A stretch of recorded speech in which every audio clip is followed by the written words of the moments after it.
Yung Kuya Bal po inatabang. Hindi nang iiwan. Kaya ang tulong namin, talagang tulong talaga. Ito po, ilaan din po natin sa kay Pia. Kay Pia po. Kailangan natin po ng 384,000. Ulitin ko ha.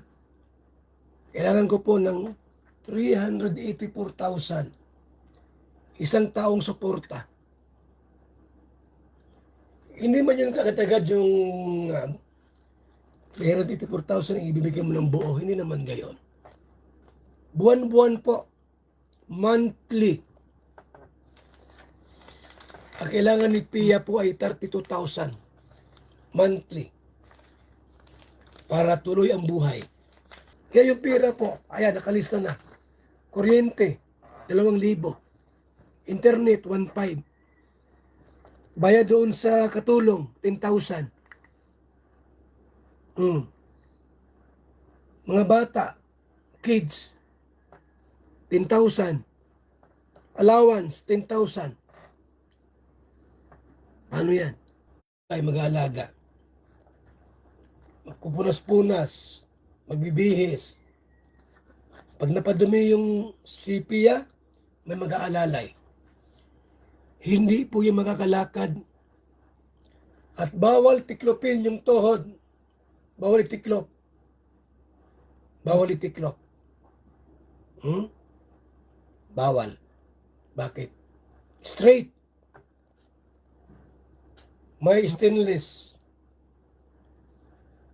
At hindi mo matitiklop yan. Kung ilang buwan. Kung 1 taon or 2 taon. Straight lang yan. Pag nakita ng doktor, check na po ng doktor na unti-unting gumagaling, dandaan mo pag tiklop. Saka lang po magtitiklop-tiklop yan unti-unti.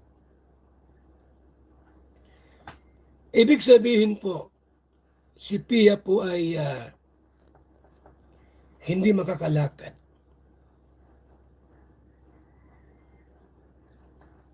Walang hanap buhay.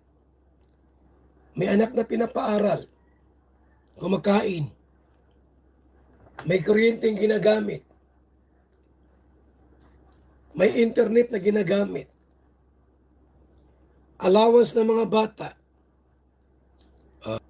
papabal pa rin. One kalingap, one family. Tulad niya kay Pia. Akala niyo pag gumaling yan, makapagtrabaho agad yan?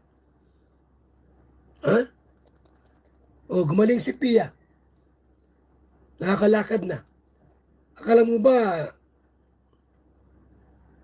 makapagtrabaho agad yan kung saan magtrabaho yan? Hindi po.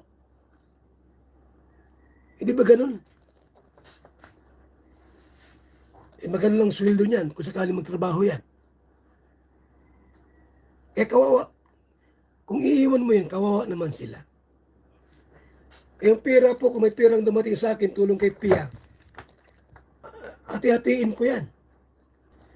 Kaya kung ako po ay napakasipag mag-live, alam mo na. Alam nyo na po.